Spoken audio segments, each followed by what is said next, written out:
Good morning and welcome to CIO Talk Radio. To learn more about the show, please visit www.ciotalkradio.com.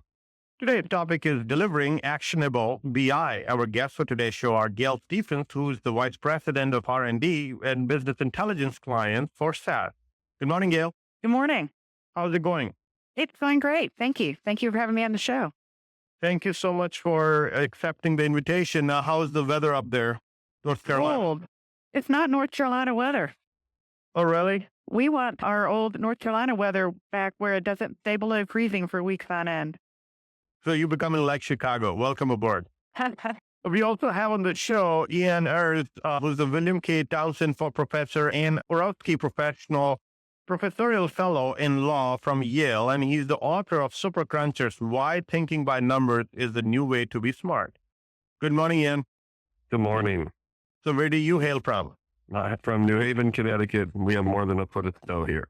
Okay, so nobody is enjoying the warm weather. I'm not jealous anymore. That's awesome.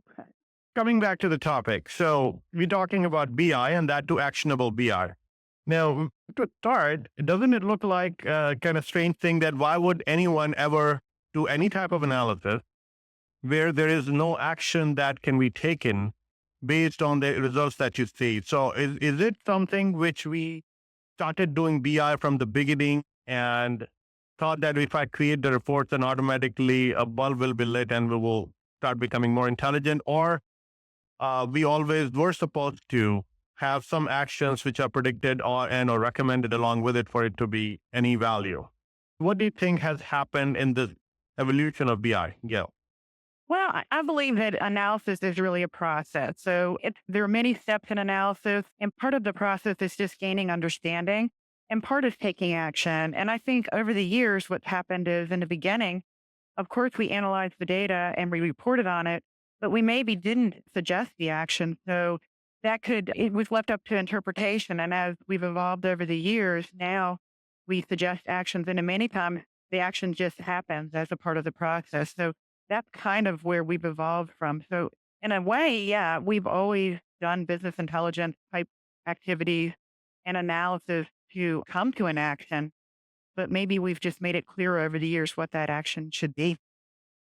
There are a lot of companies that they'll really flounder at the point of choosing a new action. And one trick that I think is very helpful is sometimes companies should try to at least develop a action criterion before they actually crunch the numbers, at least a presumption that if the numbers come out this way, we'll actually change to X. And if they come out this way, we'll come to Y. Because I've seen a lot of companies that wait 3 or 4 months dithering after the analysis has been done. Now, would you say that this is by design, or is that we don't get it, that this number crunching was for a reason in the first place? Are there overzealous analysts or overzealous technologists who are going in their respective zone, going about either implementing technology or crunching numbers without understanding that the end user is the one who's supposed to benefit, and they're sitting there high and dry? Well, I think that there definitely are some overzealous analysts, but even when they're not overzealous, the people that actually have to make the decision, it's scary to base the decision on a new kind of predictive analytic. They want to wait and see, and then they actually see the numbers and they're not comfortable making the decision. And so sometimes it's appropriate to think it over. Sometimes you want to gain extra understanding. But the idea of trying to think in advance of what's the lift that you're going to need, what's the level of statistical significance that will presumptively be enough, say it in advance, and that can really help you move when the numbers come in. I agree. I think you do have to have a very good understanding of the business problem that you're trying to solve and the rules that you want to follow to solve the problem.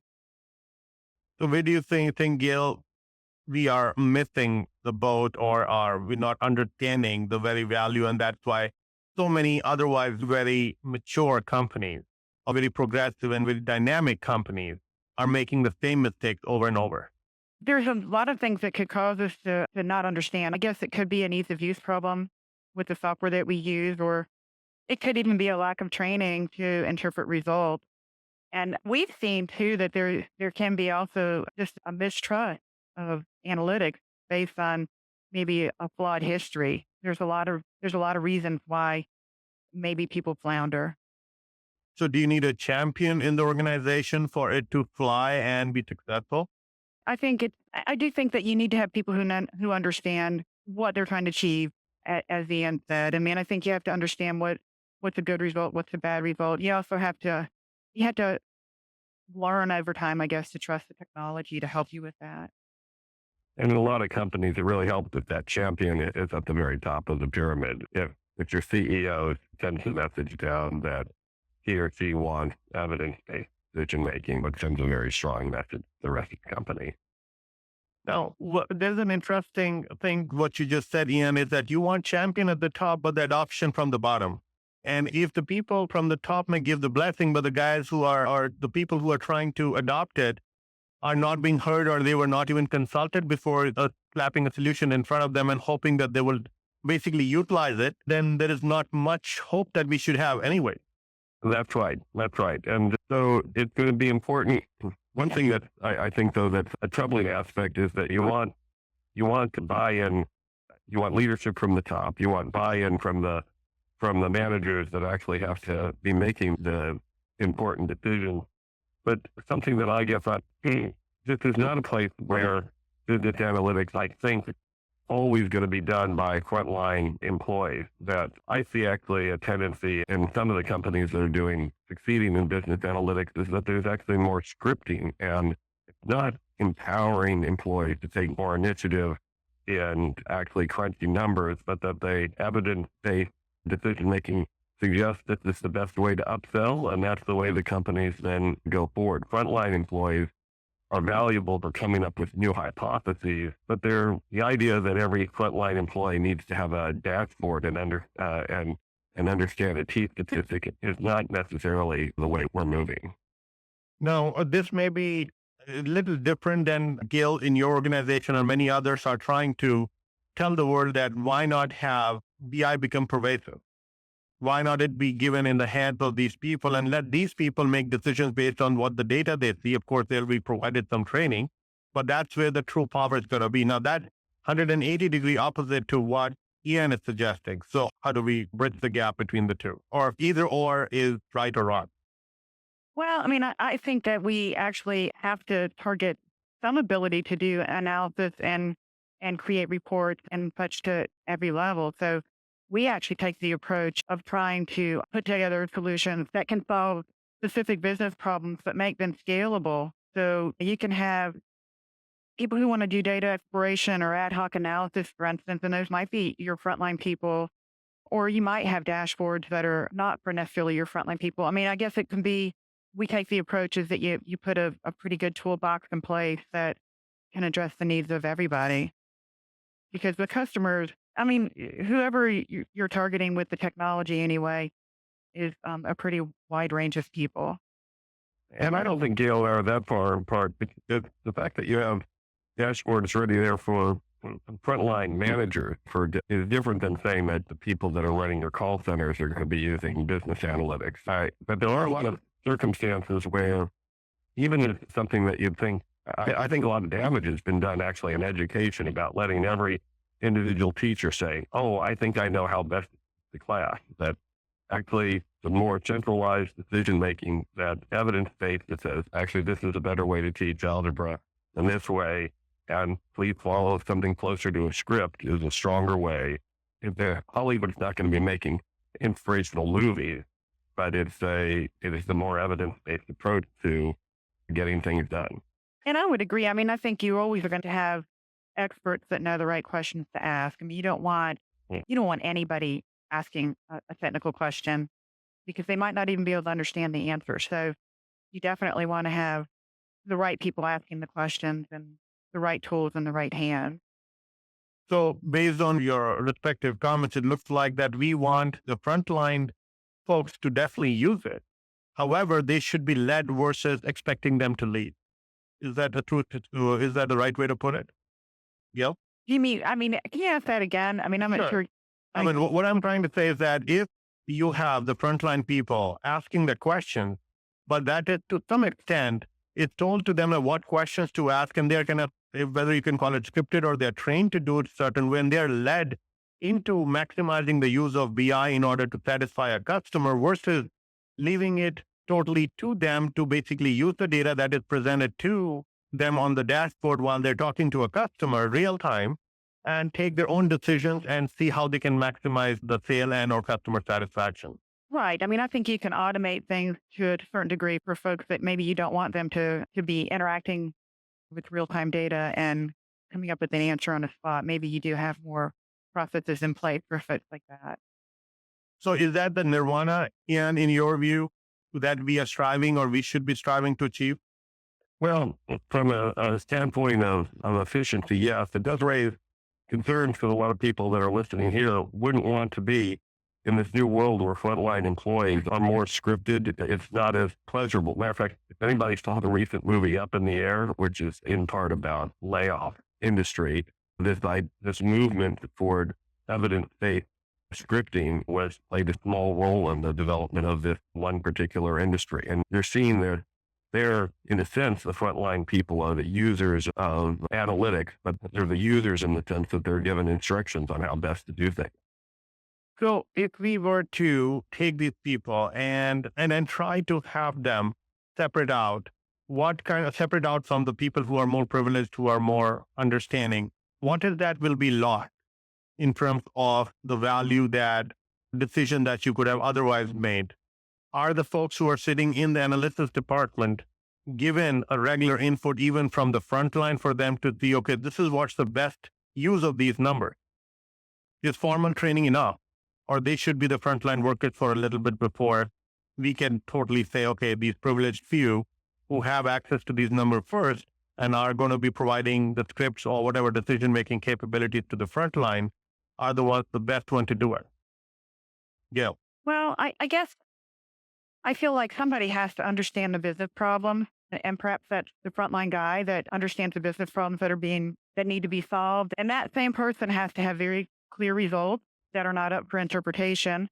So maybe that's the part that they drive, what that UI experience is going to be for them. But on the back end, you could have anything from simple to complex, depending on the problems that you want to solve. And perhaps that's what happens with the experts. They figure out how complex that back end should be to be able to give to the frontline folks that answer to their very specific business problem. Yeah, I think the frontline people are definitely a sort of knowledge and of, in my words, hypothesis generation. They have certain knowledge and they should be able to say, hey, they can still come up with ideas. I think if we taught algebra this way, it would be better. I think if we actually did this sales promotion or took this action, it would be better. But you then want their suggestion, their hypothesis to be tested.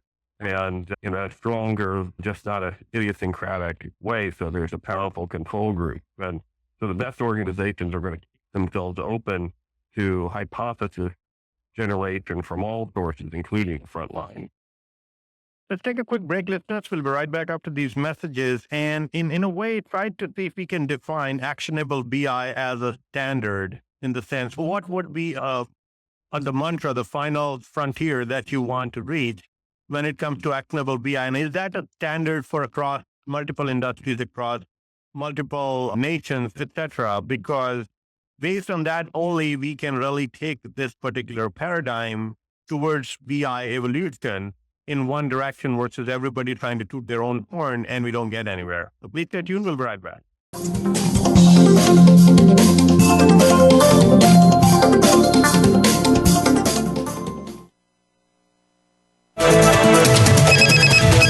Up-to-date business and financial news. Call now and get the financial information you need. 866-472-5790. 866-472-5790. The experts are here. Voice America Business Network.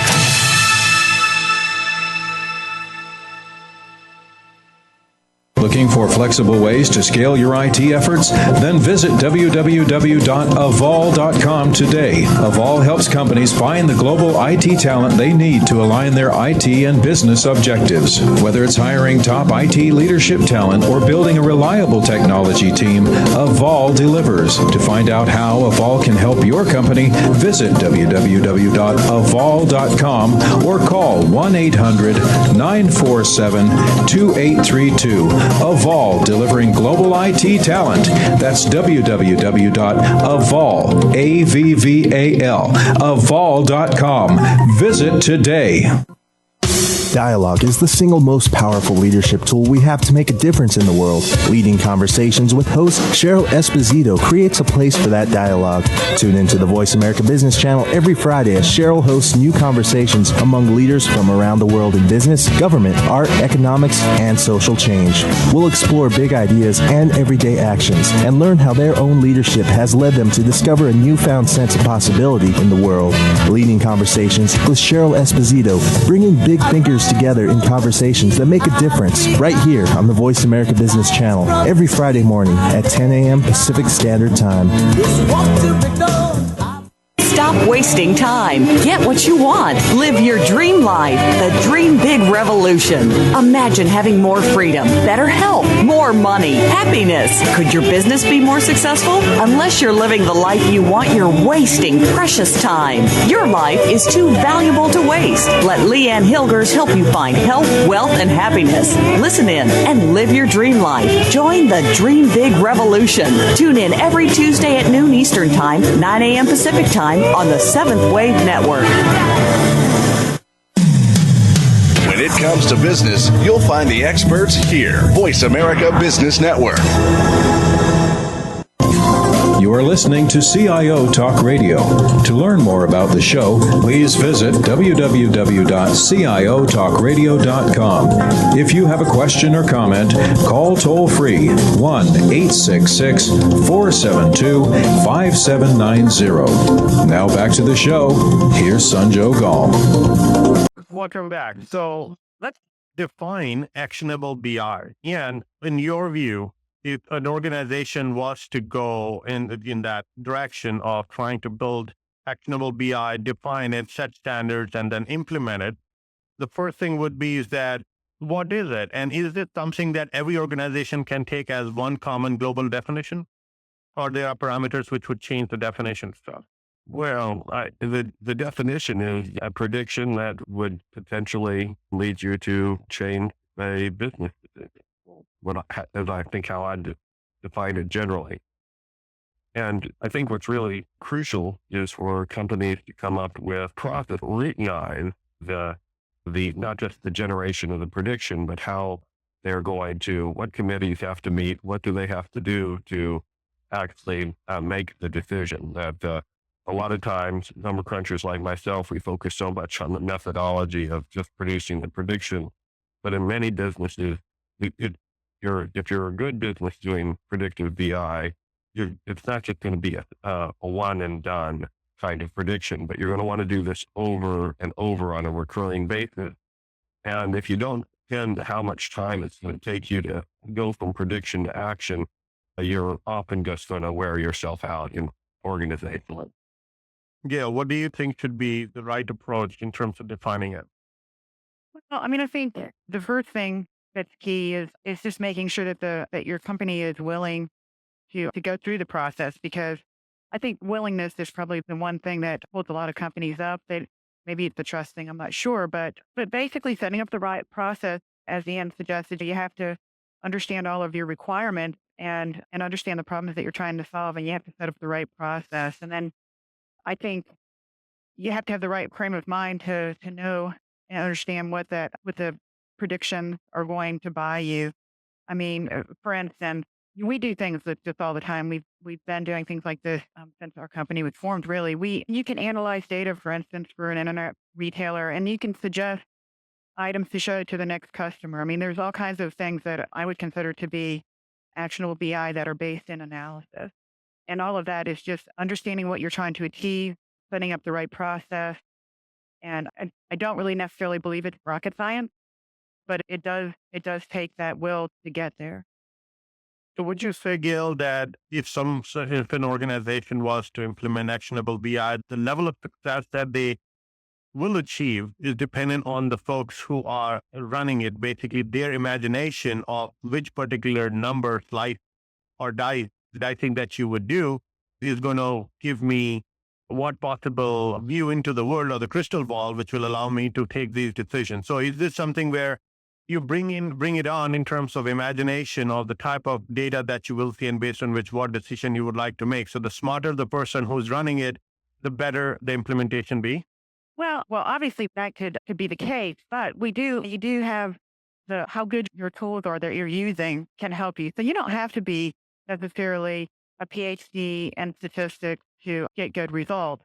You just have to understand the questions that you're trying to ask. And if you have the right technology, you can get the answers. And I do think it's a process. I mean, as I said earlier in the show, you can look at analytics as not only making that suggestion of what action to take, but also understanding better what your business is all about, what your data is all about, what your data is showing you. And there are tools that help you through all of that. So yeah, I think it helps if you actually have a better understanding of your business problem. But as long as you have some understanding, I think you can still see a huge return on your investment just using the predictive analytics in your BI to come up with the decisions you're going to take. Gail's example of what net product to show next is really an excellent way to see the importance of possibly automating implementation too. You could have actually companies that say, well, we'll do a predictive analytic. We'll then actually have a committee meeting that will decide what to show next. And then we'll have another committee meeting 6 weeks later or 6 months later to see for each of the categories what to show next based on new data. Alternatively, you can set up a automated system that says, well, if based on what people have been buying in the last 3 weeks, we're going to show the item that the analytics suggest they have the highest probability of buying. And many of the recommendation systems are automated in that way. And these trying to come up with automated implementation systems that take the eye and then automatically take action based on it, that you really cut down the committee work. Absolutely. I agree with you. I mean, it's a good example of using more operational data in combination with your historical data to know what the next step is. And it's a great process to follow. Now, in terms of expectation, would you think that if a good BI tool is used or technology is used, it could start replacing to some degree a human decision making? Well, my opinion is that you can certainly automate an awful lot, and that while it could eliminate the need for a human to do a lot of tasks, I don't necessarily believe we'll ever be at a point where you wouldn't want some human intervention. And I'm not saying it because the process couldn't necessarily be automated to give you that capability, but I'm not sure you'd ever want to. So the decision making based on empirical data is one thing and based on fuzzy logic is another. What are we trying to get to?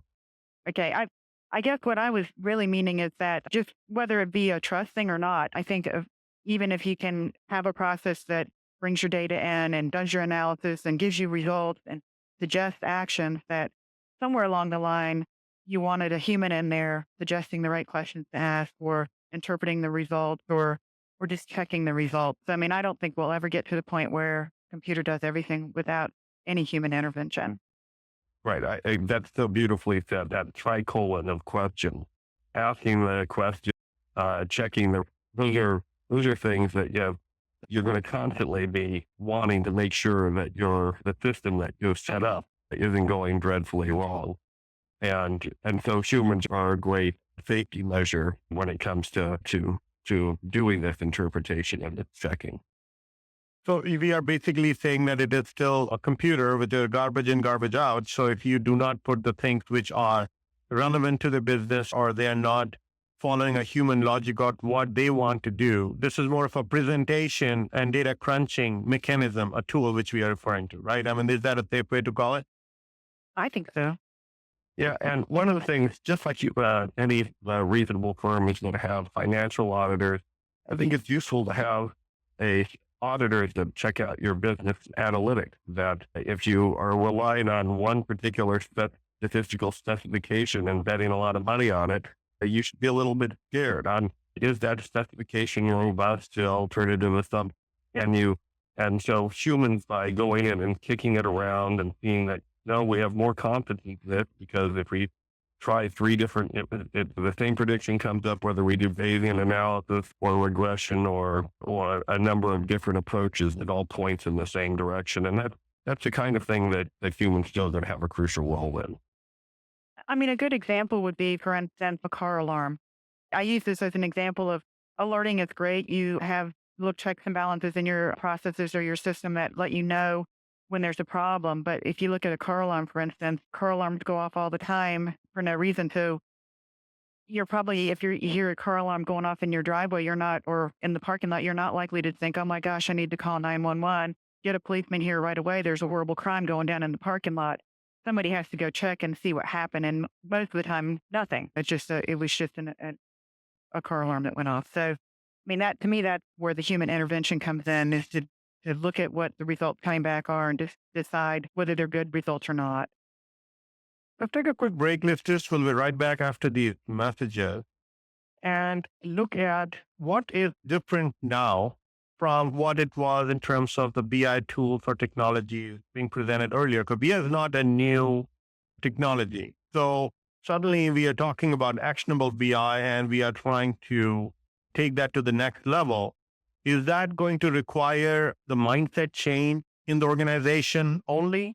And that's going to do the trick, or there is something new under the hood in the BI technologies that are being offered? Let's explore this when we come back, so please stay tuned.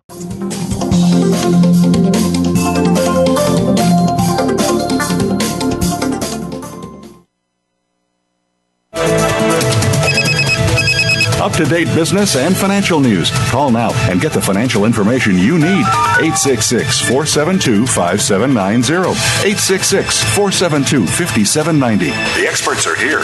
Voice America Business Network.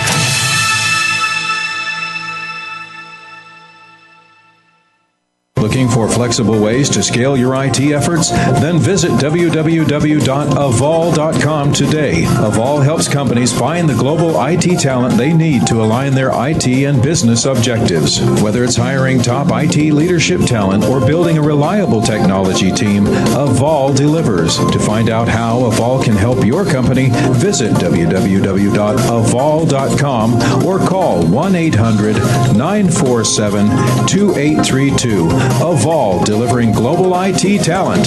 That's www.avol, A-V-V-A-L, avol.com. Visit today. Dialogue is the single most powerful leadership tool we have to make a difference in the world. Leading Conversations with host Cheryl Esposito creates a place for that dialogue. Tune into the Voice America Business Channel every Friday as Cheryl hosts new conversations among leaders from around the world in business, government, art, economics, and social change. We'll explore big ideas and everyday actions and learn how their own leadership has led them to discover a newfound sense of possibility in the world. Leading Conversations with Cheryl Esposito, bringing big thinkers together in conversations that make a difference, right here on the Voice America Business Channel every Friday morning at 10 a.m. Pacific Standard Time.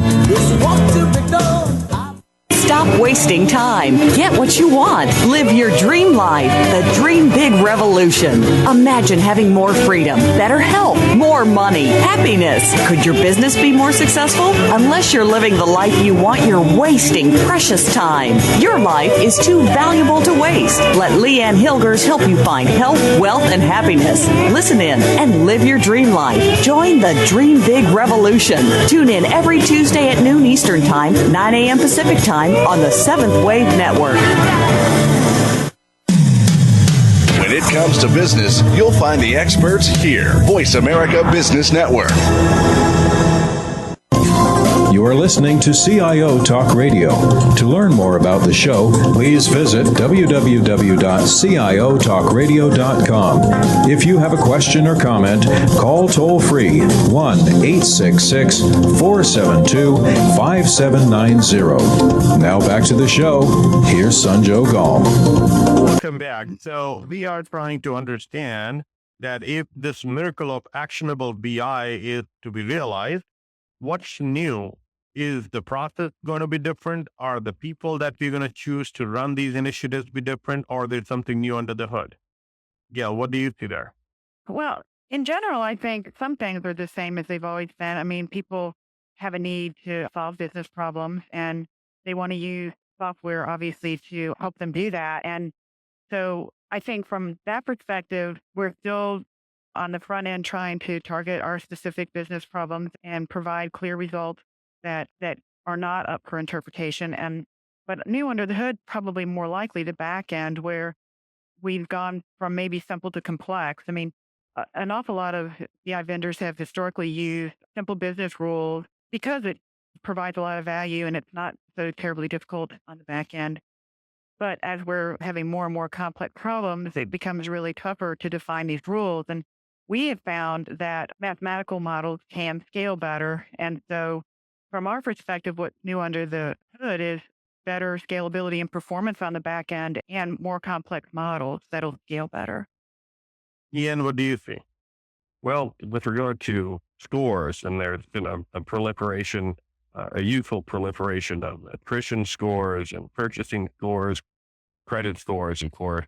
One of the things that is happening is that people are starting to pay attention to the precision of the scores. So it might be that Gail and I are your customers and that we both have the same attrition score, the same probability of ending our relationship with you.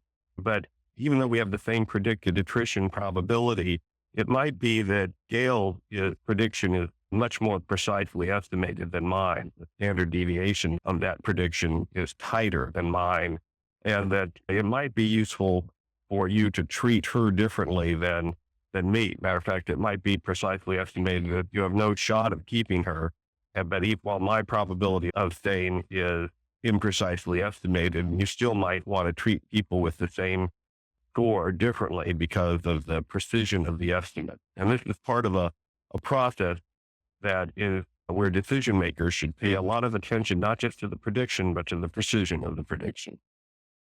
Now, in simple terms, I go to Walmart, I go to Sears, or I go to United Airlines, or any other airlines that I go ahead and consume a service, consume a product. What should I expect, assuming that from standard BI, a company transformed itself to using actionable BI? Is there anything tangible that as a customer, I would be a testimony to, yes, now with this new actionable BI implementation, my life is better, I'm happier or more satisfied? Gail. Can you say that again? I mean, are you asking? As a consumer, if I go consume a product, go to a retail store or go to an airline, I'm all about experience. Right. So from a standard BI implementation, and most of the large organizations or even mid-sized organizations have been using BI. So assume now they say, you know what, now let's put some actionable BI paradigm on top of it. What as an end customer should I see different or expect to be different? Now that because there's some money being spent and there has to be ROI. That ROI could also be measured in terms of better experience for the customer. So what is that better?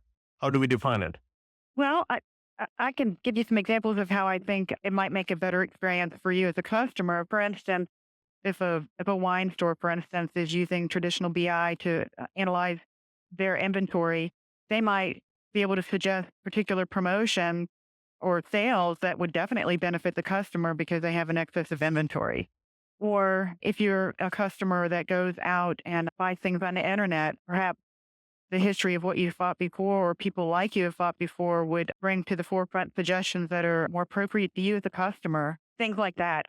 Or if you went to something like a financial institution, for instance, everybody has a credit card.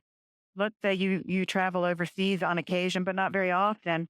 All the analytics on the back end are really going to help that bank determine whether you're actually the person using that credit card or somebody else. And so, I mean, I actually have a friend who they let their bank know when they're going to travel so that it shouldn't be a problem. But still, the bank is looking at your historical actions and they're looking at the operational data that's coming in on a regular basis as you're using your credit card. And they notice that in an hour, you went to 3 stores in India and bought things, and you live in Cary, North Carolina, so they're gonna check, and that's gonna give you a much warmer, safer feeling as a customer of that bank as well.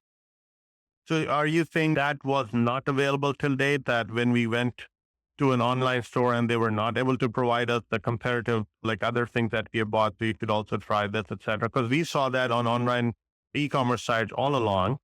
So the incremental difference is what the question is all about. From a regular traditional BI, which people exploited to a degree, and not taking it to the actionable level. Is there something which is tangible, incremental difference, because of which will essentially justify the ROI going this new way? Well, I think the simplest story at Walmart is that the product you want is more likely to be there because of predictive analytics. It'll be in stock, and it'll be the kind of product you want, and it'll be in stock amazingly while Walmart is simultaneously reducing its overall inventory, because they manage just-in-time shelving of what people want. It's something that keeps costs down, which helps you out as a consumer and gives the products that you want. And Gail was telling the story about credit card fraud, but you go into a department store like a Walmart, and one of the amazing things that has improved my life is that I apply for a charge card for that department store, and before I even have a relationship with them, they come up with challenge questions. I did this at a department store, and they asked me, by the way, which of these 3 cars did you have registered? And this is in real time. They came back and asked me, which of these 3 cars did you have registered in Palo Alto in the 1990s? And they were able to pull that out of public record. And a lot of thieves or fraudsters are less likely to have that information than a real person. So I'm helped because it's less likely somebody's going to do identity theft on me. So essentially, we are saying that the additional input of information, which then is further utilized by the frontline worker, is what has changed from a traditional BI to actionable. Is that what we're saying? So we are giving him more data and we are crunching it better? Yeah, right. Particularly on the inventory management, just-in-time inventory has the gum that I want on the shelf when I go up to buy it. So the question was raised because of specific reason that the listeners, there may be many who are decision makers, right, or decision influencers, and they love the idea about actionable BI. But when they go to executive management to help to have them open their purse string to say, let's try this thing, there has to be some business case that has to be developed. So how would a business case be created, and or what would it look like for it to be tempting enough for someone to pony up the cash? Yeah. Well, I definitely think there's very specific examples of return on investment that people can cite. We've had this all over the place with our customers, and we actually could help any customer of ours to come up with that business case. But I mean, from things like we've helped universities to predict, for instance, which students are most likely to enroll or which ones are most likely to drop out. And that's an important thing when you're talking about how you're going to try to target enrollment in the future. And again, one of the things I said a minute ago is that we can analyze inventory data and suggest particular promotions on overstock items that help people to clear their shelves of inventory that's been sitting around for far too long. We've got a million stories like that. And I think return on investment goes a long way toward giving that argument to your upper management that they need this because they're going to save hundreds of thousands of dollars if they do. And one of the great returns on investment comes from randomized testing. To my mind, there are 2 central tools: the super crunching. You can mine historical data, but secondly, you can run randomized experiments to find out what is the impact of a particular action. And you couldn't imagine having evidence-based medicine without both types of number crunching. A very simple thing that a lot of businesses are messing up on is they don't really have an apology. They don't know what their apology policy should be. Continental Airlines did a great, simple randomized experiment where a third of their customers that had a bad experience of a terrible flight delay got a letter of apology. A third at random got a letter of apology and a month trial in the Admirals Club, and a third got nothing. And it's a large sample, and they were assigned it randomly, you very quickly find out that a simple automated letter retained customers, and that the Admirals Club actually was the most, added even more profit because they ended up signing up for the Admirals Club when they were done. And it worked for Continental, but FedEx has never run an apology experiment, and there are probably some listeners out there that should be running something like an apology experiment to find out what worked. Let's take a quick break, listeners. We'll be right back after these messages and see that while we are hearing some great things about the Actionable BI, is this technology fully cooked yet? Is the paradigm fully cooked yet? What are the gotchas? What are the pitfalls? What is that something that we should be educated about, and what before we go gung-ho about adopting it? Please stay tuned. We'll be right back.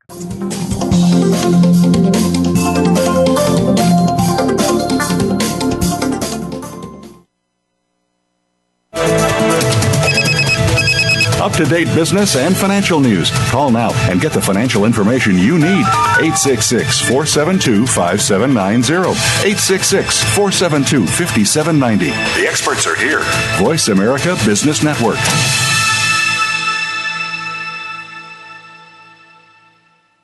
Looking for flexible ways to scale your IT efforts? Then visit www.avol.com today. Avol helps companies find the global IT talent they need to align their IT and business objectives. Whether it's hiring top IT leadership talent or building a reliable technology team, Avol delivers. To find out how Avol can help your company, visit www.avol.com or call 1-800-947-2832. Avol, delivering global IT talent.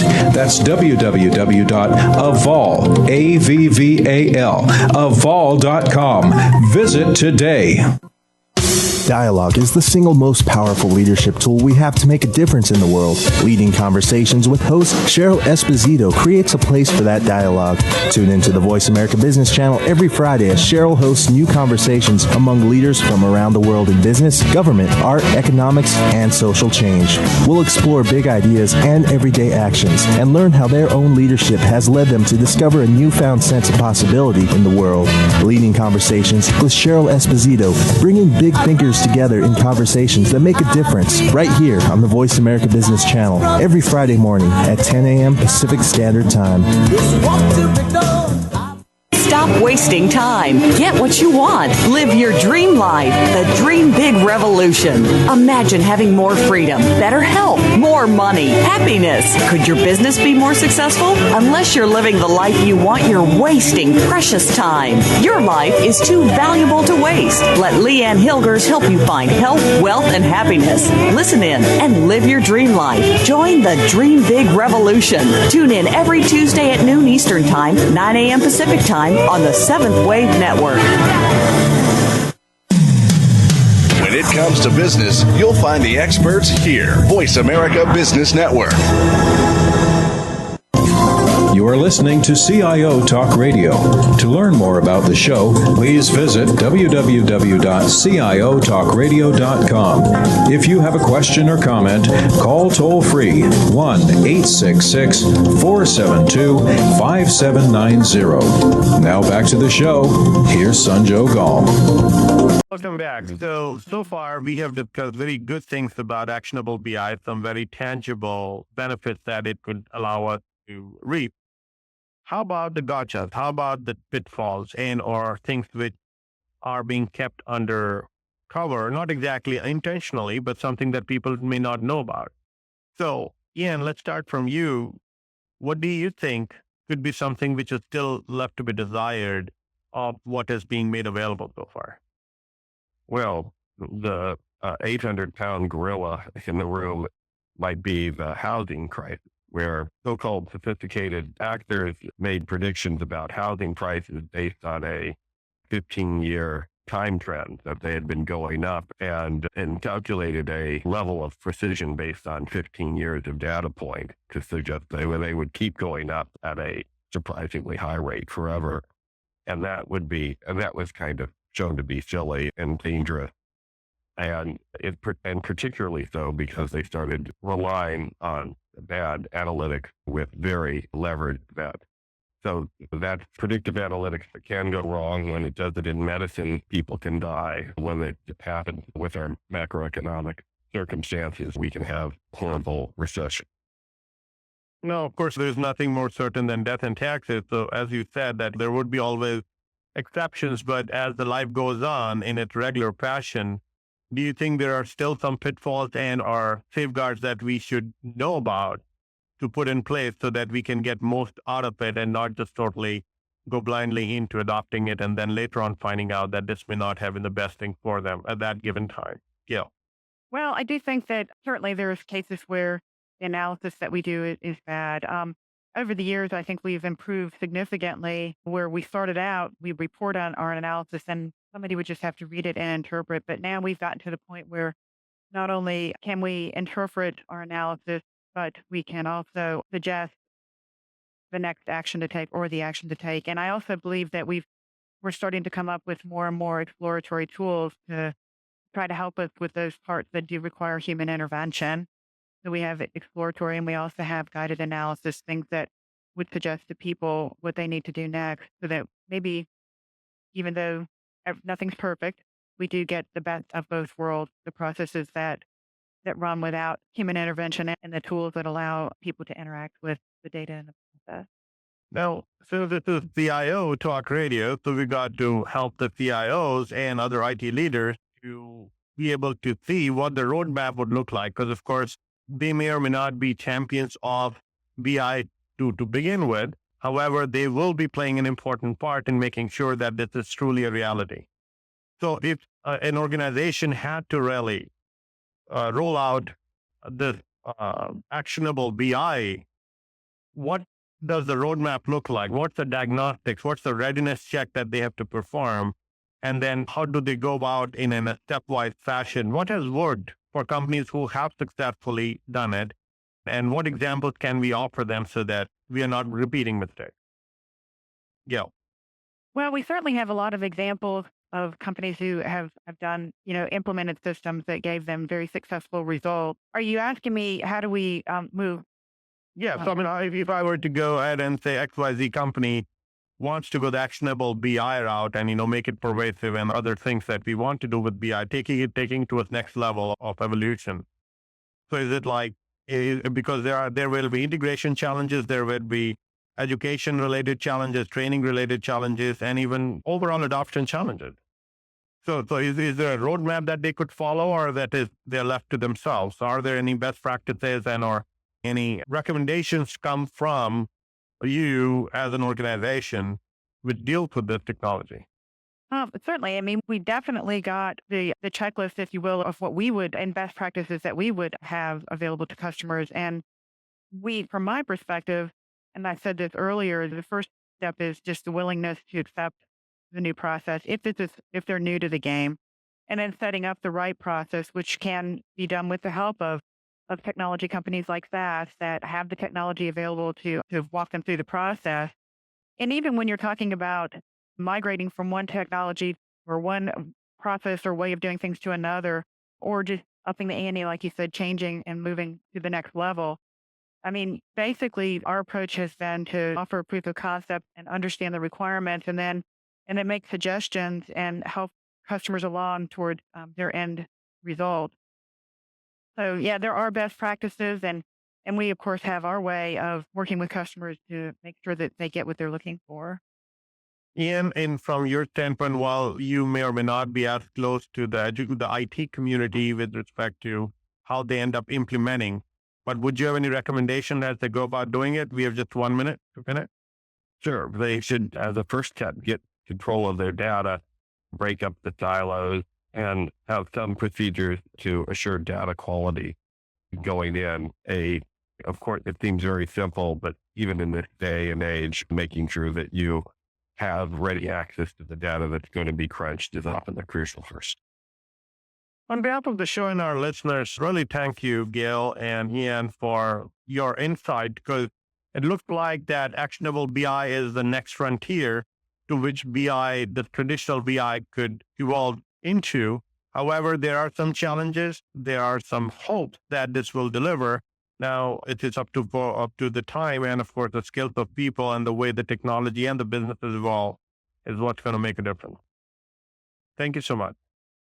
Now, if you have any thoughts, listeners, please send it to views@ciotalkradio.com. That is views@ciotalkradio.com. Thank you again for listening to CIO Talk Radio. This is Sanjog Aul, your talk show host. Till next week, take care and God bless.